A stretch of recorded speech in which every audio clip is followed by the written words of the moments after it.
tiene sus ventajas, ¿no? Historia de un alemán, así es como se llama su obra, en los que bueno, pues, vivimos en el drama de la verdad, porque la verdad está, por así decirlo, puesta en duda, pues nosotros tenemos que afirmar esa verdad, porque la verdad, como dijo el evangelista San Juan, nos hace libres. Y en unos tiempos en los que se cuestiona todo, todas las certezas, nosotros tenemos que estar alerta ante ese cuestionamiento y sobre todo tenemos que afirmar y confirmar esas certezas. Bien, entrando ya en mis dos obras, voy a hacer una breve presentación de lo que es el pregón de combate para jóvenes de espíritu y luego haré ya una referencia a la novela histórica Perder para ganar, una paz para un siglo. Yo creo que puedo tener unos 30 minutos por si luego alguien quiere preguntar, ¿no? ¿Estaría bien así?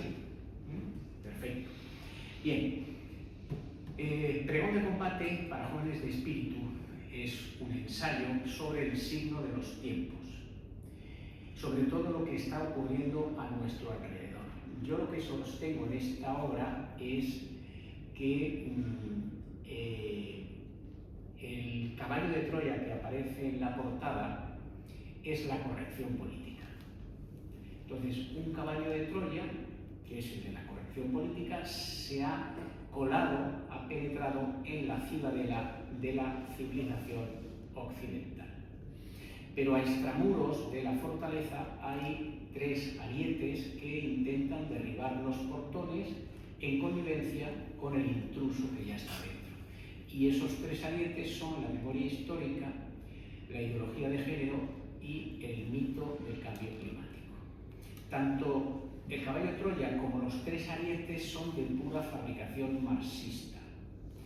Y todo este espectáculo lo está viendo como si fuese un promontorio elevado, una atalaya. Imaginemos cuando Napoleón vislumbraba el desarrollo de sus batallas. Todo esto lo está viendo el estado mayor de toda esta operación, que es el laicismo beligerante y hostil, implacable contra la religión católica, solo la católica, qué curioso. Por lo tanto, nos encontramos con que en el interior de la fortaleza, ya del caballo de Troya, han descendido los ingenieros sociales que pretenden dinamitar la concepción de la procreación natural, ¿no?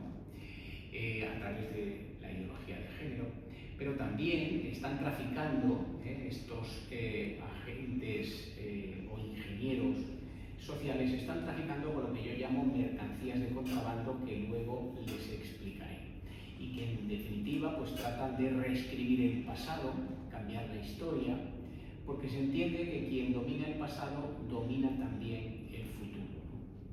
E incluso también se comercia o se trafica con mercancías de contrabando, intentando crear una religión al revés, en donde la diosa sea la madre tierra, el planeta Tierra, y que por lo tanto se pueda crear una religión mundial. Eso es lo que básicamente sostengo en este libro. Entonces, con un lenguaje, reconozco que demasiado beligerante, pues repaso todas estas cuestiones, ¿no? Hay un apartado dedicado a la tecnología, a la que yo llamo el gas paralizante, porque ahí aparece la dictadura del algoritmo, ¿no? El algoritmo nos controla, nos distrae y hasta nos enferma, ¿no? Pero hablo también de ese laicismo que ejerce de Estado Mayor y que de lo que trata es de echar a la religión católica de la vida pública, ¿no? Por último, también dedico un apartado a lo que sería nuestra ciudadela como católicos, familia, vida y educación, y por último propongo como contraofensiva a la ofensiva que estamos sufriendo los católicos, pues salir de las sacristías y hacer o ejercer de católicos en la plaza pública difundiendo el mensaje de Cristo. Bueno, esto es básicamente el libro. ¿Por qué escribo este libro? Bueno, pues el germen de este libro es muy curioso. Nosotros tenemos cuatro hijos varones, de edades entre el pequeño 16 y el mayor 26, y yo llevaba unos años que escribía, colaboraba todas las semanas en un diario digital que se llama El Imparcial, y escribía un artículo semanal de temas muy variados, ¿no? Temas de actualidad, pero muy relacionados con estas cuestiones. Entonces, bueno, pues lo que suele ocurrir ya hoy día con los teléfonos, los WhatsApp, los mensajes, yo enviaba a mis hijos mayores, los que tienen, bueno, ya prácticamente los cuatro tienen teléfono, pero hace 2 o 3 años o 4 había uno que todavía no lo tenía. Entonces yo les enviaba el artículo para que lo leyeran de la misma forma que se lo enviaba a mis amigos, ¿no? Pero mis hijos no me leían. Siempre yo les preguntaba, oye, ¿habéis leído el artículo que he escrito hoy? No lo leían. Entonces un día el mayor me dijo, a ver, papá, lo que tienes que hacer es créate un canal en YouTube y todas estas cuestiones que escribes en el artículo, digas ahí en un vídeo, porque nosotros ya no leemos, los jóvenes ya no leemos, nosotros estamos con los podcasts. Bueno, aquello a mí me pareció una cosa desdeñable, pero bueno, el caso es que por entonces estaba yo leyendo un libro de un buen amigo mío, periodista católico, que además tiene un diario digital que se llama Alex Rosal, posiblemente alguno de los aquí presentes que conozcáis. Y entonces él escribió un libro titulado Despierta y combate a los bárbaros que arruinan tu vida. Él me envió ese libro, somos muy buenos amigos, me obsequió con él, yo lo leí, y cuando estaba a punto de terminar, en el último capítulo, él proponía una serie de medidas para combatir a los bárbaros que arruinan nuestra vida, y entre esas medidas pues estaba la creación de medios de comunicación que no tenían por qué ser convencionales, es decir, no tenía por qué ser una radio, una televisión, no tenía por qué ser un periódico, sino que él hablaba de blogs, canales en YouTube. Entonces cuando leía aquello digo, anda, otro como mi hijo el mayor, ¿no? Así es que al final quedé convencido y mi hijo el mayor, que tiene conocimientos de ingeniería informática, pues abrió un canal para mí que se llama Libercast. Libercast porque según me dijo él, la palabra o el término cast de podcast tenía que estar ahí, y a mí como me gusta mucho la libertad, pues dije Libercast. Entonces ahí está ese canal. Y yo en ese canal empecé a publicar vídeos y los titulaba Pregón de combate número 1, pregón de combate número 2, pregón de combate número 3, uno sobre la ideología de género, otro sobre la memoria histórica, otro sobre la educación, el derecho de los padres a la educación de sus hijos, otro sobre el laicismo, la defensa de la vida, de todo. Y ya cuando llevaba 10 pregones de combate dije, pues voy a escribir un libro. Y así salió el ensayo Pregón de combate para jóvenes de espíritu. Cuando lo terminé y lo llevé a mi editor, originariamente el título era Pregón de combate para jóvenes, porque yo estaba pensando en mis hijos y en todos sus amigos, ¿no? Mi editor me dijo con buen criterio, el nicho de mercado va a ser muy reducido porque los jóvenes son un segmento de la población pequeño y además suelen ser precarios en el bolsillo, ¿no? Entonces, yo de pronto ideé Pregón de combate para jóvenes de espíritu, que ahí ya cogemos o cabemos todos, ¿no? Los jóvenes de edad y los jóvenes de espíritu. Y además, me gustó porque al menos el término espíritu aparece en la portada, porque lo que yo sostengo es que bajo la batalla cultural que hay hoy en día, subyace una batalla espiritual entre el bien y el mal, la verdad y la mentira. Por lo tanto, ese es el origen del libro. Cuando hablo de batalla cultural en algunas intervenciones, en algunas presentaciones, siempre hay alguien que me dice que como que la Iglesia no tenía que dar batalla, como que la Iglesia tenía que estar más en la misericordia, en el perdón. Bueno, yo le digo que es perfectamente compatible lo uno y lo otro. Es más, la Iglesia ha dado siempre la batalla cultural. Y a lo largo de la historia hay demostraciones de ello. Tan solo ha habido un caso, yo sostengo que hay un caso en que la Iglesia cayó, no dio la batalla cultural.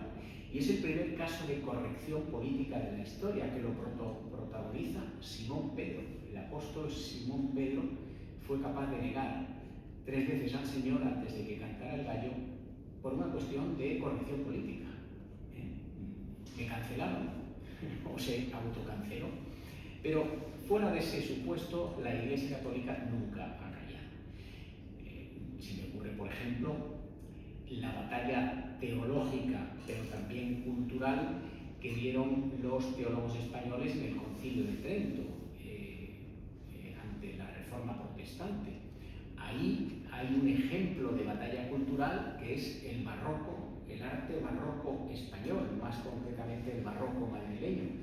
Recordemos que los protestantes eran partidarios de que los muros, las paredes de las iglesias fueran blancos, desnudos, sin imágenes y sin pinturas, porque según decían, así el fiel estaba más concentrado en Cristo, ¿no? Como en Trento triunfan las tesis de los teólogos españoles, el barroco español y en concreto el barroco madrileño hace que las paredes, los muros de los templos y de las iglesias se llenen de colorido, de imágenes, una catarata de imagen y color. Es como esa expresión, no queréis sopa, pues 2 tazas, ¿no? Más o menos. Entonces eso fue una batalla cultural. Pero luego seguimos avanzando a lo largo de la historia, nos encontramos con la Ilustración. En la Ilustración también se produce una batalla cultural entre los defensores de la razón divinizada y la propia Iglesia, que tuvo que hacer frente desde el punto de vista racional a aquellas tesis. Si nos vamos al siglo XIX, por ejemplo, en la Inglaterra anglicana, cuando empieza a surgir el catolicismo del grupo de Oxford, el cardenal Newman, que empiezan a ser anglicanos conversos, se convierten al catolicismo, bueno, pues ahí también hay un grupo de intelectuales católicos, estoy recordando a Chesterton, Dawson, Hilary de Brock, todos estos son católicos británicos que tienen que dar la batalla cultural porque los anglicanos británicos, los británicos anglicanos decían que para ser buen británico había que ser anglicano y que un británico católico era como un ciudadano de segunda categoría. Bueno, pues ahí tuvieron que dar los católicos esa batalla cultural. Pero en el mismo siglo XIX, en la Alemania de Bismarck, se implanta el término Kulturkampf, que significa batalla cultural, combate cultural.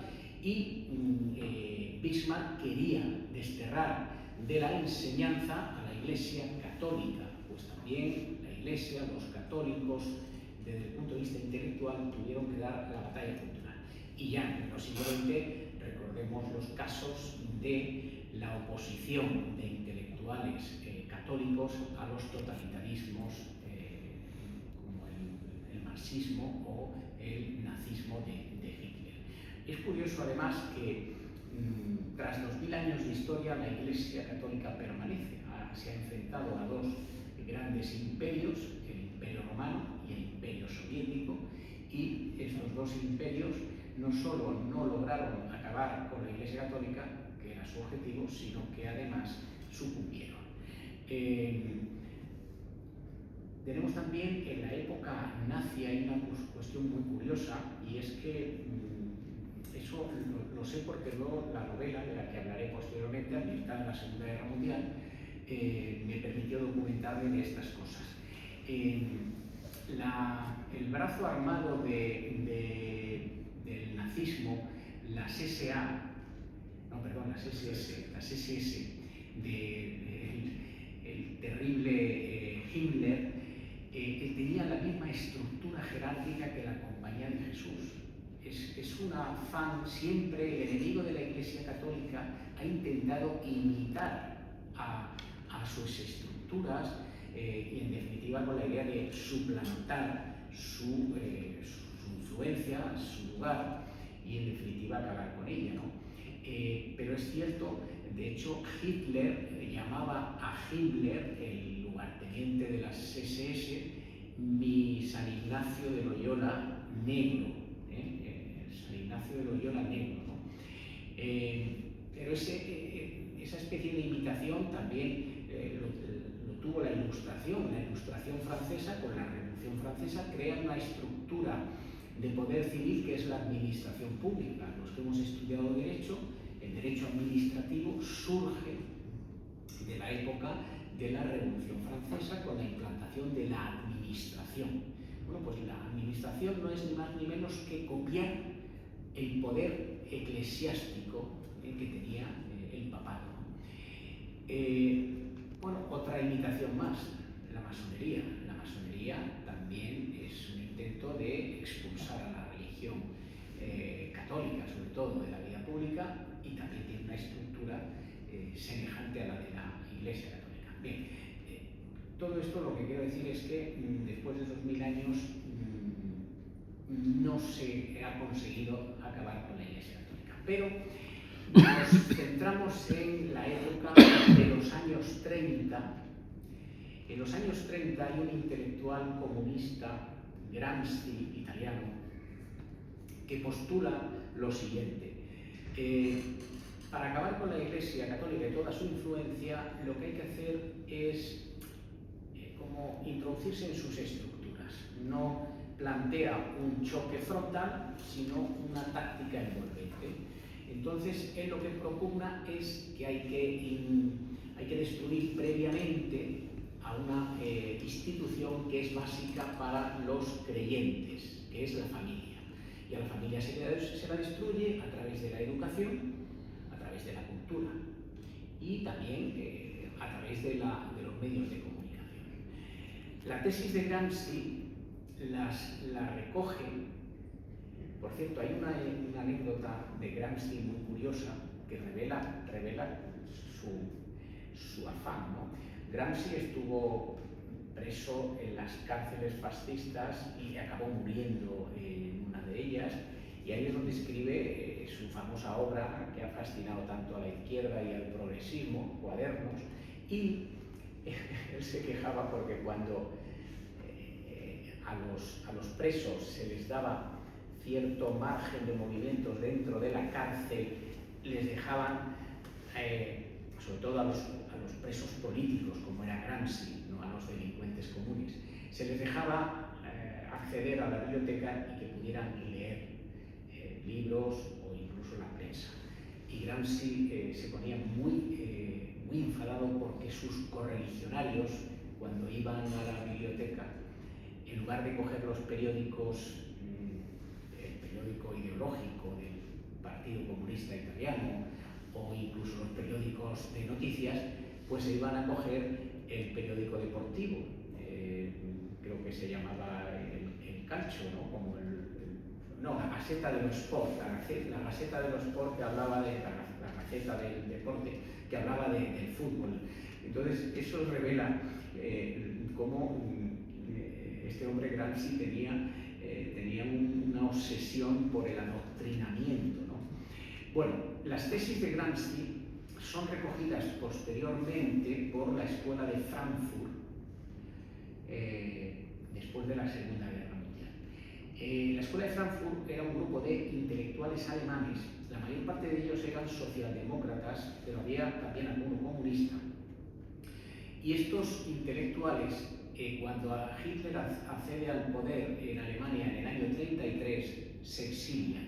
Pero qué curioso, no se exilian a la Unión Soviética, que es lo que deberían haber hecho de manera coherente, ¿no? Se exilian a Estados Unidos. y llegan a universidades americanas, en concreto la Universidad de Columbia, y allí, en el claustro, que prácticamente era favorable a las ideas comunistas, ellos se introducen y empiezan a aplicar las tesis de Gramsci en la educación universitaria, en el mundo de la cultura. Fruto de esas tesis y fruto de esas enseñanzas es esa generación perdida, que la llaman, en Estados Unidos de los años 70. Ahí está aquella que fue candidata a la presidencia de Estados Unidos, Kamala Harris, ¿no? Eso es un ejemplo de la Escuela de Frankfurt, es quizá la alumna más aventajada de la Escuela de Frankfurt. Bien, el mayo del 68 francés no es ni más ni menos que la aplicación de las tesis de Gramsci a la aplicación práctica en lo que sería el París, la Francia del 68, pero también Europa. Y cuando aquello acabó, muchos pensaron que, bueno, que había llegado otra vez el orden y la tranquilidad, pero creo que la lucha, la batalla cultural sigue. Y hoy la tenemos en forma de Agenda 2030, ¿no? La Agenda 2030 es un intento más de crear una gobernanza mundial, una ciudadanía mundial, una cultura mundial y una religión mundial. Pues como decía antes, es aquella que tiene a la tierra como la diosa, la han elevado a la categoría de divinidad, y que el cambio climático, toda la teoría del cambio climático, coadyuva a crear esa religión. Yo antes he dicho que hablo del mito del cambio climático. Digo mito del cambio climático porque yo no niego el efecto de la acción humana en la naturaleza, el calentamiento global, no lo niego, pero de ahí a creer todas las profecías apocalípticas que se han lanzado, catastrofismo puro, que en el fondo es un negocio para algunos, pues va un trecho. Por tanto, sí que es cierto que hay que tener, hay que ser respetuoso con la naturaleza, pero no tenemos por qué estar ahora pensando que si el mundo se va a acabar, que si se va a acabar el petróleo, que si no va a haber comida para la humanidad. En fin, todo eso son teorías catastrofistas, ¿no? Bien, básicamente esto es lo que yo puedo contaros de Pregón de Combate. Si acaso, alguna puntualización más. Muchas veces me preguntan, ¿y cómo va la batalla? ¿Quién la va ganando? Pues hay que decir que la vamos perdiendo. Cuando digo que la vamos perdiendo, me refiero a los católicos. La vamos perdiendo por goleada. La vamos perdiendo por goleada porque no estamos haciendo lo que debemos hacer. Y nosotros no hemos comparecido en el terreno de juego. Y es como si nos retiramos al descanso y vamos en un hipotético partido de fútbol y vamos perdiendo 4-0.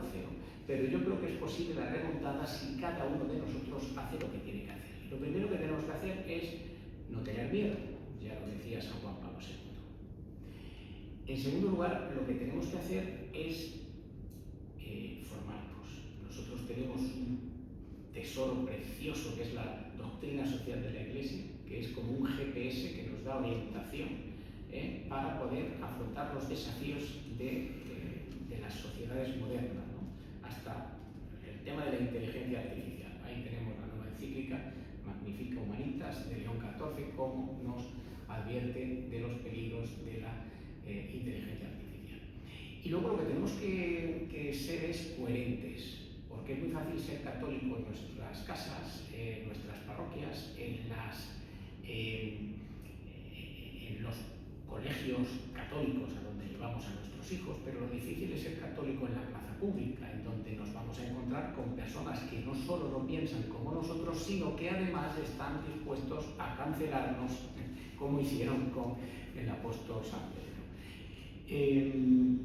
Luego tenemos que ser, si somos coherentes, podremos dar el ejemplo de coherencia, el testimonio de coherencia. Y si somos ejemplares, pues seremos influyentes, ¿no? Y podremos influir.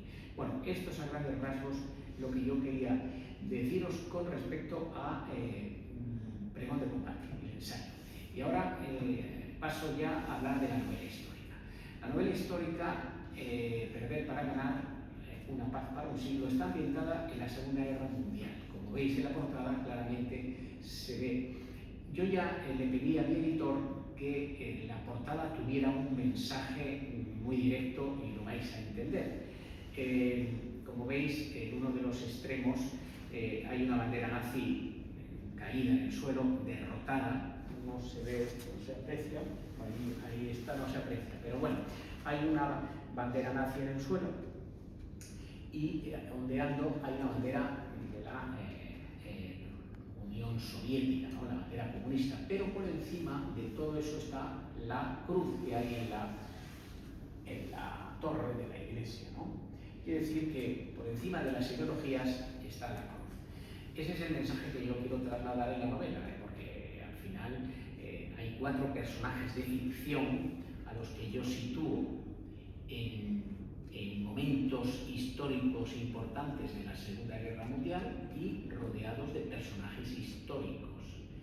Y la idea de estos 4 personajes de ficción que yo he creado es que son católicos y actúan como tales, es que el cristianismo salvó a aquella Europa salida de las ruinas, tanto de las ruinas de las ciudades como también las ruinas de los campos de exterminio, ¿no? Eso es a grandes rasgos lo que trato de reflejar en la portada y en mi novela. Pero ahondando más en ello, tengo que decir que en 1933 y 34 el periodista y escritor católico Chesterton escribió en el periódico Times un artículo en donde hizo una profecía. Habrá una Segunda Guerra Mundial y empezará por una alianza entre la Alemania nazi y la Rusia comunista. Y nadie le creyó. Estamos hablando del año 33-34, cuando Hitler le había accedido al poder, porque Chesterton muere en 1936 y él siguió escribiendo sobre ese vaticinio, pero nadie le creía. Y al final resultó así. Yo la novela he querido hacer un homenaje a Chesterton y en el primer capítulo, segundo capítulo, no aparece vivo porque ya había muerto, porque la novela arranca en 1938 con la conferencia de Múnich y le quise hacerle un homenaje y hay algunos personajes que hablan de Chesterton y de sus profecías. También quise hacer un homenaje a otros 2 personajes importantes en aquella época. Uno era el poeta alemán Stephen George, que por supuesto no era nazi, aunque el nazismo quiso manipular su legado, y él se dedicó a reunir a un grupo de jóvenes alemanes a los que intentaba infundir el espíritu europeísta de una Europa unida y cristiana, y también les infundía pues el amor a las artes, ¿no? En ese grupo de jóvenes que se arraciman en torno a Stephen George están los hermanos Stauffenberg. Uno de ellos, como sabéis, sería el coronel von Stauffenberg, que intentó el atentado contra Hitler en 1944, la conocida Operación Valkyria. Hay un capítulo en mi novela dedicado a la Operación Valkyria. Y el otro personaje también al que quise homenajear en mis capítulos de la novela es a Romano Guardini. Romano Guardini, un sacerdote, teólogo, filósofo, pero que en aquella época era un párroco de una parroquia de Berlín, San Benito, y también aparece ahí. Porque estos 3 personajes, en el fondo, lo que vinieron a hacer es, como decía al inicio de mi intervención, proclamar la verdad.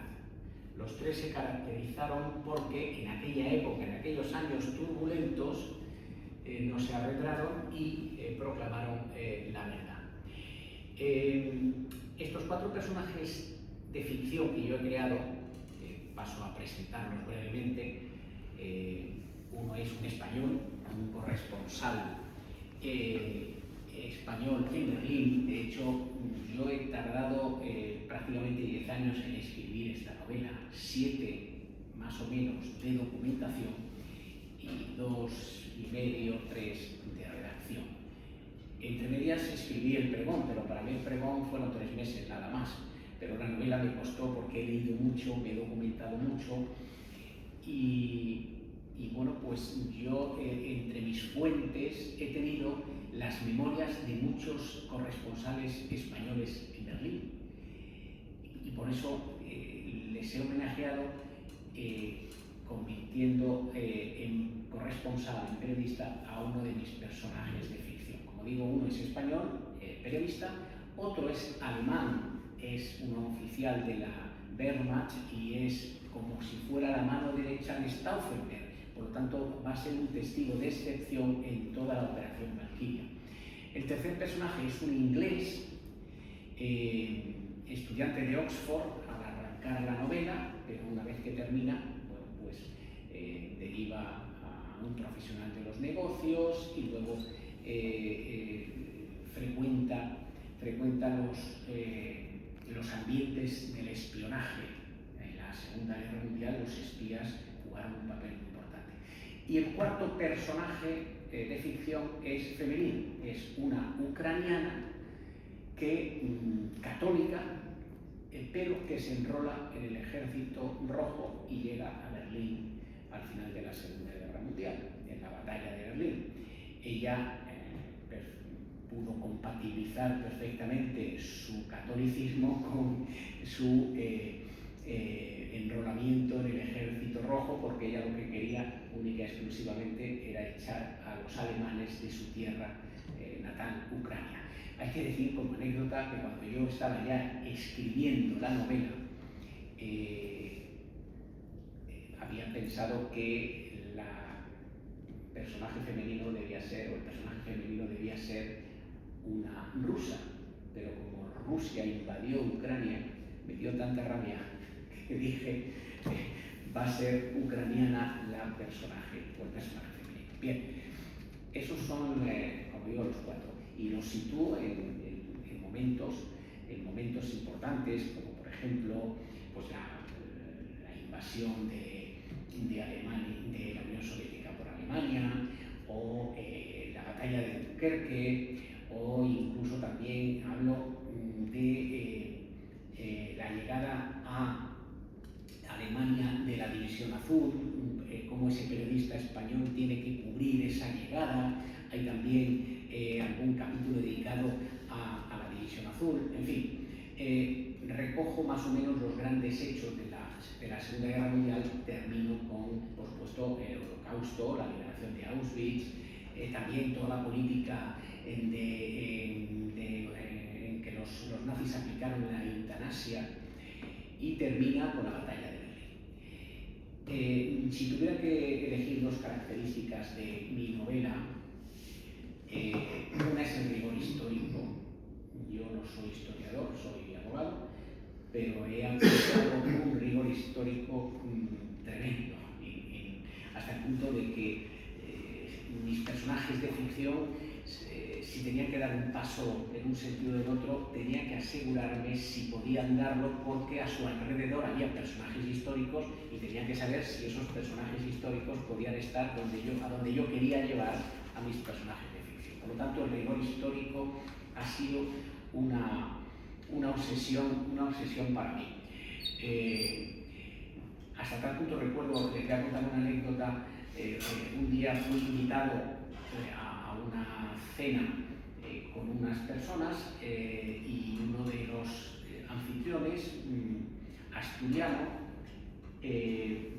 ya entrado en años, pues en un momento dado contó una anécdota de una persona de su municipio, de su pueblo, de su localidad, Mieres. Contó de pronto una anécdota. Os voy a hablar del changurro de Mieres. El changurro de Mieres dijo, estuvo en la División Azul. Y cuando dijo lo de la División Azul, yo me puse a escuchar, porque como estaba ya por aquel entonces con mi novela, y él de pronto dijo, el Changurro fue un español que desfiló por Berlín con la División Azul y Hitler lo llamó a la Cancillería. Y yo me quedé así un poco, digo, la División Azul nunca desfiló por Berlín. Fijaos la obsesión que yo tenía. Y entonces él insistió. Bueno, desfiló por Berlín la División Azul. Y entonces estaba en la tribuna Hitler con Rudolf Hess. Y yo le dije, imposible. Digo, a ver, la División Azul nunca desfiló por Berlín. Si desfiló por Berlín debía ser en el año 41 cuando llegó a Alemania. Y en ese momento Rudolf Hess ya estaba preso en la Torre de Londres porque había hecho un vuelo a Escocia, no se sabe a qué, no sé si conocen la historia. O sea, hasta tal punto era mi obsesión que ya el hombre dijo, bueno, pues si no es Rudolf Hess, Goebbels. Y entonces Hitler le dice a Goebbels, ¿quién es ese militar tan gallardo que desfila por la división española? Y Goebbels le dice, el Changurro de Führer, el Changurro de Mieres. Entonces yo ahí comprendí que era una broma la que estaba gastando este señor. Pero yo casi le destripo la anécdota por mi obsesión. Entonces, cuando ya comprendí eso, luego le pedí disculpas. Bueno, ya voy a terminar la anécdota o el chiste del Changurro de Mieres. Entonces, Hitler pregunta, ¿quién es el Changurro de Mieres, mein Führer? Que venga a verme a la Cancillería. Entonces, el Changurro de Mieres va a ver a Hitler a la Cancillería y Hitler le dice, es usted un arquetipo del militar alemán, en fin, le soltó allí una serie de alabanzas, pídame lo que quiera que se lo concedo. Y el Changurro de Mieres dijo, pues al venirme de mi pueblo no me ha dado tiempo a despedirme de mi madre, me gustaría volver. Y Hitler dijo, pónganle un trimotor, Heinkel, que vaya a Mieres, y se despide de su madre. Claro, en Mieres no había aeródromo y se contentó el Changurro desde la ventanilla del avión saludar a su madre. Así. Era una broma, era un chiste. El hombre nos quería contar esa historia, pero yo estuve a punto de ser demasiado impertinente con mi obsesión por el rigor histórico. Bueno, pues decía que la segunda nota que puedo destacar en mi novela, además del rigor histórico, es la similitud que hay entre aquellos momentos y estos.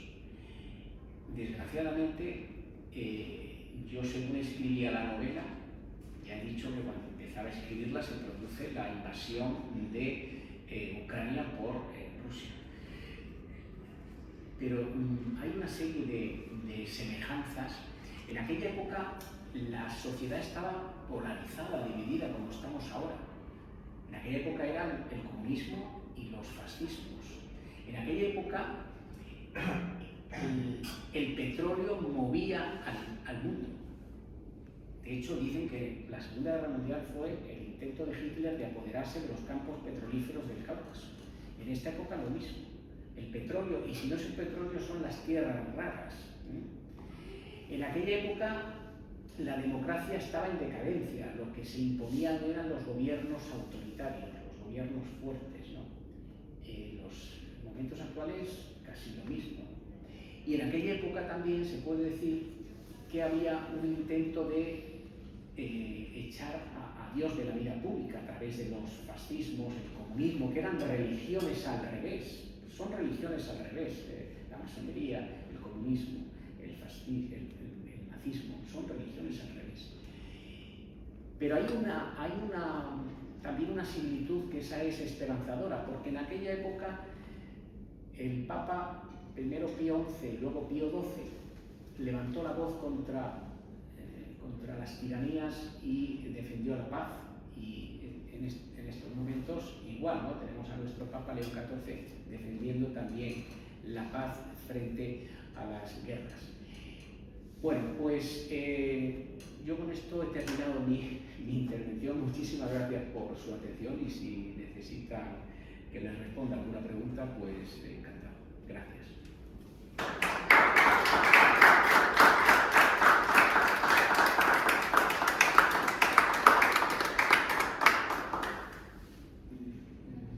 No has llegado al tema de los padres de Europa. Sí.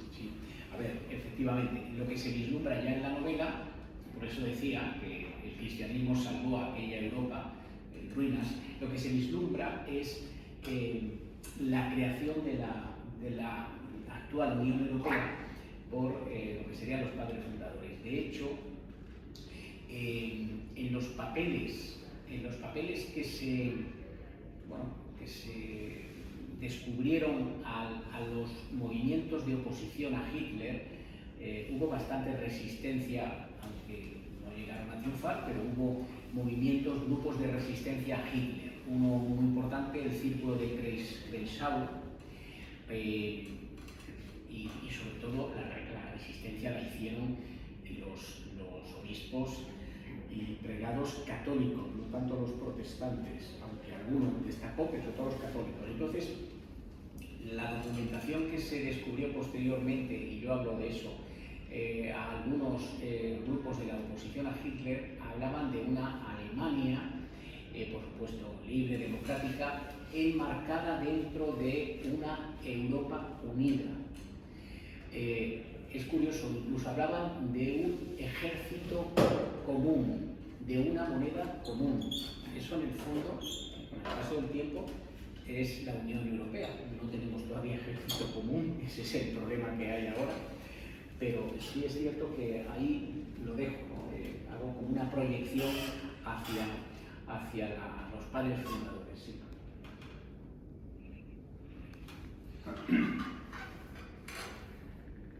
Bueno, me parece una descripción muy maravillosa de lo que ha hecho usted de la historia.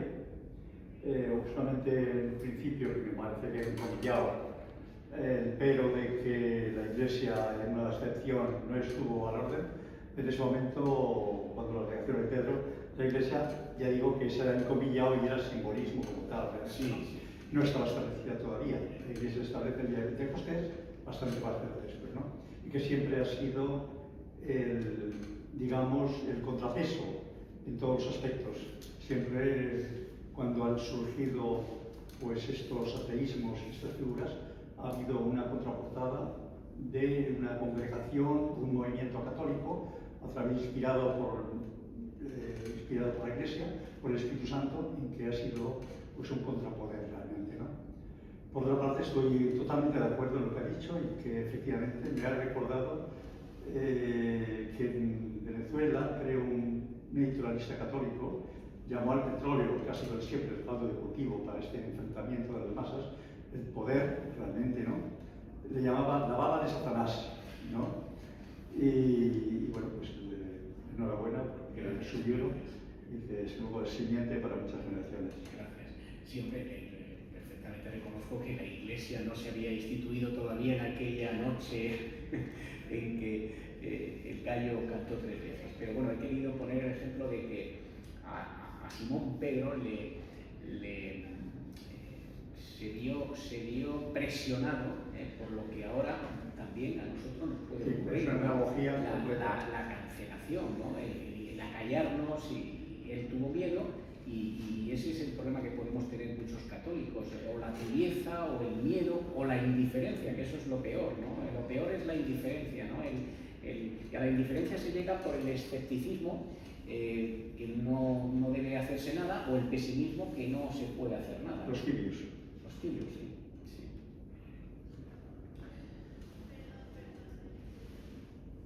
Me llama la atención que reivindique la Unión Europea, pero hoy en día la Unión Europea es el principal adalid de la corrección política, de la locura de la lucha contra el cambio climático, que tampoco niego, obviamente. Todo lo demás, no sé. No alabo a la Unión Europea, al contrario, lo que he dicho es, o quizá no me haya dado tiempo a decirlo, los padres fundadores de Europa eran católicos, Adenauer, Gasperi, Schuman, eran católicos, pero luego lo que ha devenido, o sea, lo que ha derivado aquella Comunidad Económica Europea no es lo que ellos pretendían, ¿no? Efectivamente, no. La Unión Europea se ha convertido ahora ya en una cuestión puramente economicista, ha perdido alma, ha perdido espíritu y es todo burocracia. Y efectivamente está muy alineada con todo el tema de la Agenda 2030. Pero que la Agenda 2030, a veces me preguntan, pero ¿quién es nuestro enemigo como creyentes o católicos? Porque usted habla del marxismo, del cambio climático, la ideología de género, el laicismo. El enemigo de la Iglesia es la masonería. Y la masonería se instala en la UNESCO cuando termina la Segunda Guerra Mundial y se crea la ONU con sus organizaciones satelitales. La UNESCO es una de ellas. Ahí se instala la masonería y eso el Vaticano lo ve, lo sabe. Los observadores, siempre la Iglesia Católica está invitada a tener observadores en la ONU. Hay un obispo, hay una persona que tiene el título de obispo, pero hay también personas que sin ser religiosos están ahí representando al Vaticano, ¿no? Entonces, el Vaticano ya dio la voz de alarma ante lo que aparecía en la UNESCO en los años 50 más o menos, ¿no? Bueno, pues la Agenda 2030 es un intento más de los muchos que ha hecho la UNESCO, en el fondo la masonería, por lograr lo que he dicho antes, la gobernanza mundial, la cultura mundial. Nos quieren homogeneizar, nos quieren uniformizar, ¿no? Hay una anécdota muy graciosa sobre la unanimidad, ¿no? Quieren que seamos todos unánimes, que todos pensemos igual. Hay una anécdota de Salvador de Madariaga, tiene un libro que se llama Bosquejo de Europa y hace una semblanza de todos los pueblos europeos, los nórdicos, los británicos, los centroeuropeos y, por supuesto, los españoles, ¿no? Habla de los peninsulares, Portugal, España. Y entonces dice Madariaga que un rasgo muy peculiar del español es ser rebelde ser rebelde como a la unidad. Y bueno, tenemos prueba de ello, ¿no? Entonces cuenta la anécdota de un español que en la época ya de la guerra civil, cuando termina la guerra civil, era republicano y se exilia a México y llega a una ciudad de México y con el paso del tiempo él se hace concejal de ese municipio porque bueno, le gustaba mucho la política y ingresó en la política municipal. Y entonces estando en un pleno municipal, él propone que en una plaza periférica de la ciudad se coloque una farola para alumbrar, porque era una zona muy oscura. Entonces el alcalde dice, bueno, pues vamos a votar todos por tu propuesta. Entonces van votando todos sí, pues sí, acepto, estoy de acuerdo con la propuesta. Cuando llega él, vota en contra. Y el alcalde le dice, pero si lo has propuesto tú, dice ya, pero es que no me gusta la unanimidad. Entonces, bueno, pues a nosotros nos quieren hacer unánimes, no uniformes, todos debemos pensar igual. Y claro, nosotros como españoles somos rebeldes eso. Hablando de Europa, me llama la atención y a la referencia que hacía a la ilustración, la Revolución Francesa y la creación de la administración como tal. Es increíble porque en el caso español, si no conto mal, es el sexto nivel administrativo. Empezando por el municipal, siguiendo por el comarcal, por la provincial con las diputaciones, el regional con las autonomías, el nacional. Bueno. Y encima es que escapa al control democrático, porque tienes entes como la Comisión Europea, que no sé, es que realmente quién designa esa gente, las decisiones que están tomando, y lo único que veo yo factible es que se desmonten todos esos niveles administrativos, uno a uno, hasta que queden uno o dos que nos permitan vivir independiente y libre, libremente. Y pagar menos impuestos. Sí, Claro. hay mucha burocracia y sobre todo hay mucha fiscalidad. Sí, bueno. Bendito el diezmo de la época medieval.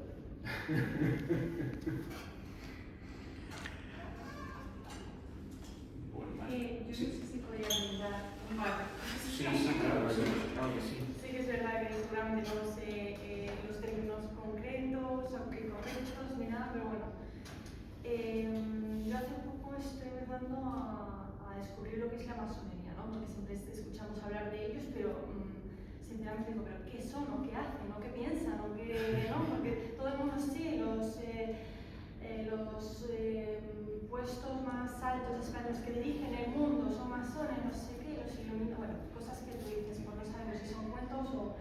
Pero a vez que descubres, pues a veces piensas que pues ya no son tan cuento, ¿no? Ya no es tan... bueno. Y estaba descubriendo también a la vez de una mujer activista franquista que se llama Pilar Gutiérrez, que afirma como que dentro del Vaticano el pasado papa también era masón, bueno, una serie de afirmaciones que quería saber lo que piensas acerca de eso y luego queda bien que a mandar otra cosa. Bueno, pero pregunta ya todo y te responda todo. Vale, el otro no tiene nada que ver. Bueno, pero ya me preguntas. Yo creo que a lo mejor también otro bache que podría tener la religión católica de cara al futuro, hoy en día que estamos en la era de aceptar todo, de bueno... El relativismo. Sí. Yo en mi mundo utópico me gusta elegir varias cosas de varios sitios, ya sea de la religión protestante, ortodoxa, católica y por lo general, hablando de los partidos políticos, digamos que he podido percibir que las personas de alguna manera de izquierdas hay cosas que yo estoy en contra, por ejemplo del aborto, la eutanasia, etc. Pero en cambio son mucho más abiertos a la hora de tolerar los inmigrantes o se acercan realmente de corazón a esas personas que de lo que puedo percibir las personas de derechas que creo que son un porcentaje, el mayor porcentaje que forma la Iglesia Católica, personas más como de derechas, que ese mensaje se contradice con lo que dice realmente la religión, que es pues eso del racismo, pues va en contra de lo que realmente practican, que es la religión católica, pero que forman la voluntariamente la pena. ¿Me explico? Más o menos sí, pero saco tres temas que podríamos estar aquí una hora hablando. Bueno, voy a intentar... A ver, sobre la masonería. La masonería existe. El problema de la masonería es que ellos no se exponen. Es una organización secreta, son sectas, son organizaciones secretas. Nadie sabe quién es masón. Puede aparecer algo, últimamente, sí, en los últimos años parece que aparece en una entrevista en un periódico, pero por regla general no se sabe quién es masón. Los católicos se nos ven enseguida, ¿no? A unos más y otros menos, ¿no? Yo formo parte de una asociación católica, la Asociación Católica de Propagandistas, y nuestro carisma es la presencia en la vida pública. Tenemos que estar presentes en la vida pública, allí donde tengamos que estar, en el trabajo, en la empresa, en el hogar, en la universidad, en el periódico, en fin. Entonces, la masonería existe y controla órganos de decisión a nivel mundial. Y la UNESCO ya he dicho antes que está presente. Sí, luego en la Unión Europea, por supuesto, hay una logia, la logia de Estrasburgo. Esa dicen que también es muy influyente en las políticas legislativas de la Unión Europea. Por lo tanto, la masonería existe. Ya me gustaría conocerla, porque como van juntos, es decir, que no se sabe quién es masón, pero sí. Y, por ejemplo, la Segunda República Española fue el régimen político que más masones ha tenido en las Cortes, lo que eran las Cortes, ¿no? Pero tanto en la derecha, en los partidos de derecha, como más en los partidos de izquierda, que también había masones de derecha. Bien, luego me has hablado del tema del Papa, que sí. Bueno, hay una frase ya mítica, es que el humo de Satanás se ha colado en el Vaticano, no sé si alguien por eso. A ver, al final la Iglesia la componen personas y bueno, ahora yo no creo que el Papa anterior, Francisco, fuera masón. Yo como católico debo plegarme a la jerarquía, no solamente a la nacional, sino al Papa, y yo entiendo que el Papa lo elige el Espíritu Santo. Y cuando elige a uno o a otro, pues por algo será. Sí que es cierto que ha habido papas que yo ya he conocido varios, con la edad que tengo, y hay algunos que me han gustado más que otros. Pero es cierto que cada papa tiene su contexto histórico. Juan Pablo II vino marcado porque era polaco y había estado, yo hablo en la novela de Polonia, ¿no? Polonia es una nación que estuvo siempre entre los totalitarismos, ¿no? Entre la Alemania nazi y la Rusia soviética, ¿no? Pero luego, cuando terminó la Segunda Guerra Mundial, tuvo que soportar todo eso, ¿no? Entonces Juan Pablo II estaba muy condicionado por ese contexto histórico. El Papa Benedicto XVI, creo que de niño estuvo en las juventudes hitlerianas, ¿no?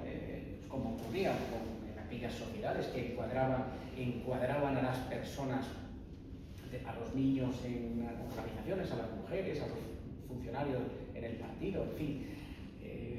Hay una anécdota como he leído tanto, hay una anécdota, y hago un inciso, de dos alemanes, padres de familia que se ven, de pronto, bueno, ¿qué tal por casa? Y dice, no sé si es que a mi hijo pequeño no le veo, está en las juventudes hitlerianas, al otro está en las SA, el otro en las SS, mi hija en la Liga de las Mujeres Alemanas, mi mujer también está... No tenemos familia, no tengo familia, ¿no? Es que es un ejemplo de cómo los totalitarismos absorben y destruyen la familia, ¿no? Bueno, decía esto que yo creo que el Papa Francisco estuvo también muy condicionado por el contexto argentino. Él surge en la Argentina, bueno, él está en la Argentina de las dictaduras militares.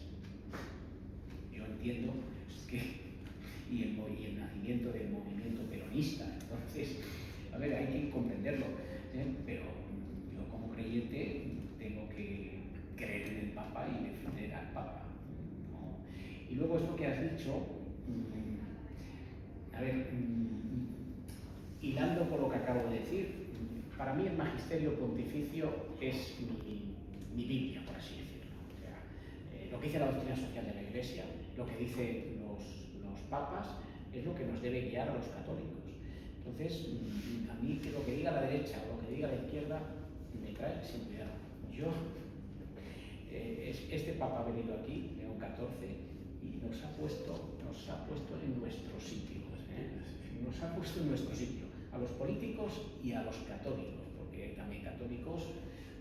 Es que el problema de los católicos, aparte de que tenemos un déficit de formación, es que vamos muchas veces con cierta vanidad o soberbia, y nosotros debemos ser cada día como San Pablo, caernos del caballo, y nosotros debemos ser cada día como el hijo pródigo. Cada vez que vamos a un confesionario somos el hijo pródigo que vuelve a casa del Padre. Entonces hay católicos que parece como que son la élite, esto lo digo yo formando parte de la Asociación Católica de Propagandistas, que tenemos el pedigrí de que somos la minoría selecta, ¿no? Porque así nos fundó el padre Ayala y el primer presidente que tuvimos, Herrera Oria, ¿no? Somos los selectos, ¿no?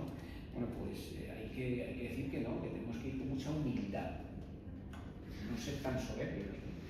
Entonces, yo entiendo lo que me has dicho, sé por dónde, pero a mí la línea recta me la traza el magisterio pontificio, y lo que diga un partido político, sea de derechas o de izquierdas, no, eso es mundano, eso es terrenal. Nosotros tenemos que ir hacia arriba, no hacia abajo, hacia lo material, hacia lo mundano, y la cruz está clara, tiene una dimensión vertical hacia arriba y una horizontal hacia el prójimo, y no nos podemos olvidar ni de una ni de la otra.